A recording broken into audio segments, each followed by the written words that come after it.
Olá, muito boa noite e seja muito bem-vindo. O primeiro-ministro britânico resiste aos protestos e tenta acelerar as negociações para o Brexit. Boris Johnson está numa batalha no Reino Unido e insiste que estão a ser feitos progressos nas conversações com Bruxelas.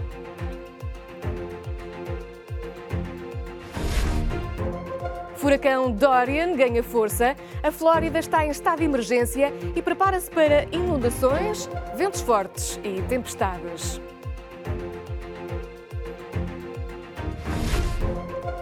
Vinte anos do referendo de autodeterminação de Timor-Leste, o dia em que o povo disse sim à independência.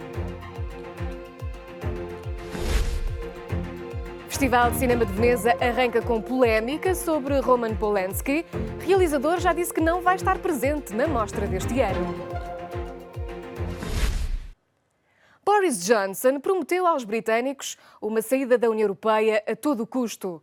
O primeiro-ministro britânico diz que as negociações do Brexit estão a avançar, mas a Irlanda deixa o alerta: sem backstop não há acordo. Boris Johnson insiste que estão a ser feitos progressos nas negociações do Brexit com a União Europeia, apesar das reclamações da Europa de que o Reino Unido não apresentou propostas concretas. O primeiro-ministro britânico diz que Bruxelas está a levar a sério o seu aviso de que o país sairá sem acordo, se necessário, em 31 de outubro. Acho que tem de concordar que nas últimas 2 semanas houve uma grande movimentação da parte da União Europeia. Eles acham que o Reino Unido é sério, como realmente somos, sobre a intenção de conseguir um acordo. Eles também entendem os parâmetros do que tem de ser feito. O atual acordo de retirada simplesmente não funciona para o Reino Unido. Refletindo a frustração da União Europeia, o chefe da diplomacia da Irlanda disse que ainda estava à espera que Londres apresentasse planos credíveis para contornar o problema da fronteira irlandesa. Não permitiremos que um elemento realmente importante, o acordo de saída da União Europeia, seja removido, ou seja, o backstop, que resolve um problema difícil, embora temporariamente, e que seja substituído por algo que não resista ao escrutínio. E é simplesmente a promessa de que faremos o possível para resolver o problema, mas sem explicar como. Essa é uma abordagem que acho que a Irlanda ou a União Europeia não apoiarão. O chamado backstop é uma cláusula de salvaguarda prevista no acordo Brexit que visa garantir que não haverá uma fronteira física entre a Irlanda e a Irlanda do Norte e é também um dos maiores obstáculos a um acordo.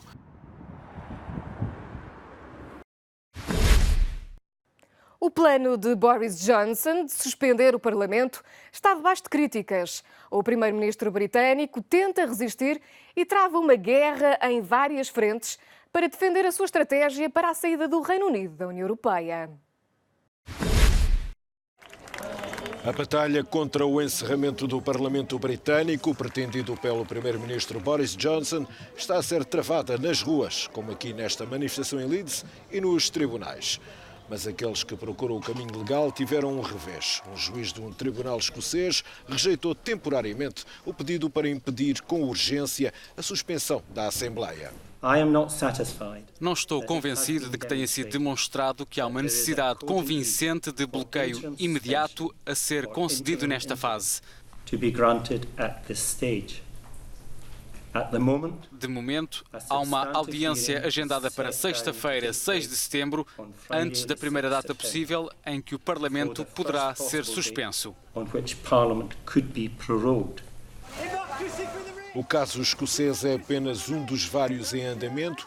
A ativista anti-Brexit Gina Miller está à frente de uma ação no Supremo Tribunal de Londres, uma ação a que se juntou o ex-primeiro-ministro conservador John Major.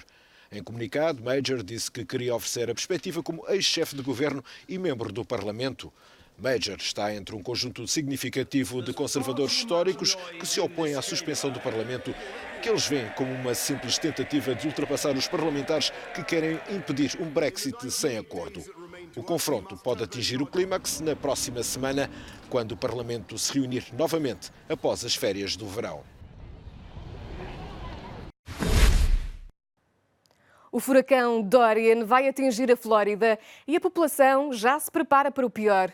Nos supermercados, as prateleiras já estão vazias e o presidente dos Estados Unidos fala na chegada de um monstro ao território. A Flórida está em estado de emergência e o governador pediu à população para se abastecer de mantimentos para uma semana. É que o furacão Dorian deve chegar à costa norte-americana na segunda-feira, como tempestade de categoria 4. O furacão, que para já está na categoria 2, deve ganhar intensidade sobre as águas quentes do Caribe. O presidente dos Estados Unidos congratulou-se por o furacão ter poupado Porto Rico e por o pior cenário não se ter confirmado nas Ilhas Virgens. Mas Donald Trump alertou que o furacão começou a formar-se e que, ao que parece, vai ser um monstro absoluto. O presidente salientou ainda que as indicações apontam para que o furacão atinja fortemente os Estados Unidos e que seja muito grande, pelo menos tão grande como foi o Andrew há muitos anos. Be aware and be safe, and God bless you. E os habitantes da Flórida responderam aos apelos das autoridades e abasteceram os carros de combustíveis e as casas com alimentos e bebidas.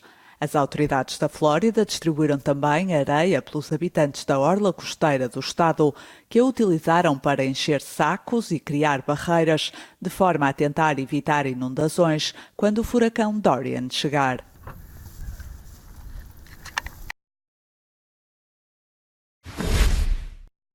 É dia de festa em Timor-Leste. O referendo que determinou a independência aconteceu há exatamente 20 anos. A Euronews falou com o embaixador Francisco Ribeiro Teles, atual secretário executivo da Comunidade de Países de Língua Portuguesa. O diplomata acompanhou o dossiê de Timor-Leste durante muitos anos e diz que hoje há muitas razões para olhar para o país como um exemplo.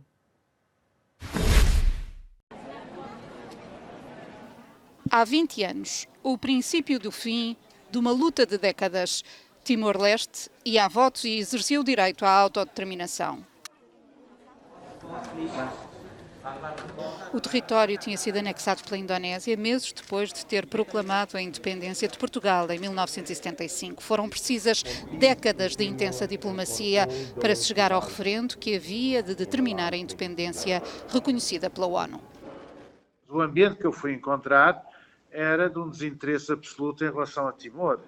E cada vez que suscitava a questão junto dos meus colegas europeus, o desinteresse ainda era maior. Quando é que começa a viragem da opinião, mesmo dentro das Nações Unidas, e começa a adesão a esta ideia de que, de facto, o povo de Timor-Leste devia ter direito à sua autodeterminação? A partir do momento em que há o massacre de Santa Cruz, a partir do momento em que existem jornalistas internacionais a presenciar o massacre de Santa Cruz, imediatamente a questão de Timor começa a fazer parte da agenda internacional.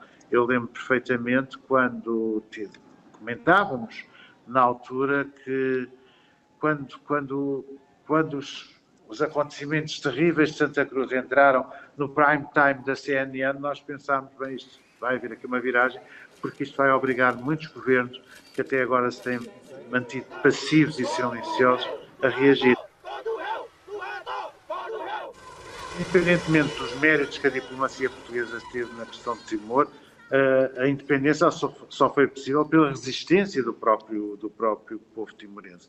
Sem a resistência do próprio povo timorense não se teria existido independência. Quando eu olho para trás, tenho de certa forma ainda me sinto um pouco incrédulo como é que tudo aconteceu, um pequeno país que se torna independente num contexto internacional muito adverso, e de facto isso é para mim um enorme regozijo. E depois também ao constatar que Timor fez o seu caminho, é um país independente, é um país onde com níveis começa a ter níveis de desenvolvimento apreciáveis, é um Estado de Direito, é uma democracia que funciona, é um país que todos nós, que a comunidade internacional deve estar orgulhosa pelo facto de ter tornado independente naquelas condições e ter feito o seu caminho.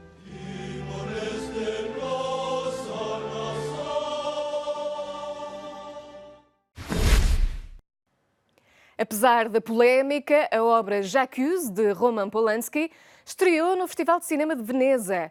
O filme, baseado na história de um militar francês, recebeu aplausos dos críticos e também do público. No terceiro dia do Festival de Cinema de Veneza, destaque para J'accuse, de Roman Polanski. O filme concorre ao Leão de Ouro, o prémio principal do festival, e a presença do realizador gerou polémica entre os organizadores. Eu não separo ao homem da obra. Lucrécia Martel, presidente do júri, já tinha dito que não iria estar presente no jantar de gala dedicado ao realizador, acusado de abuso sexual e violação. Scarlett Johansson desfilou pela passadeira vermelha antes da apresentação de História de um Casamento. O filme, realizado por Noah Baumbach, muito aplaudido pela crítica, já é comparado a filmes de culto sobre o tema de divórcio como Kramer contra Kramer.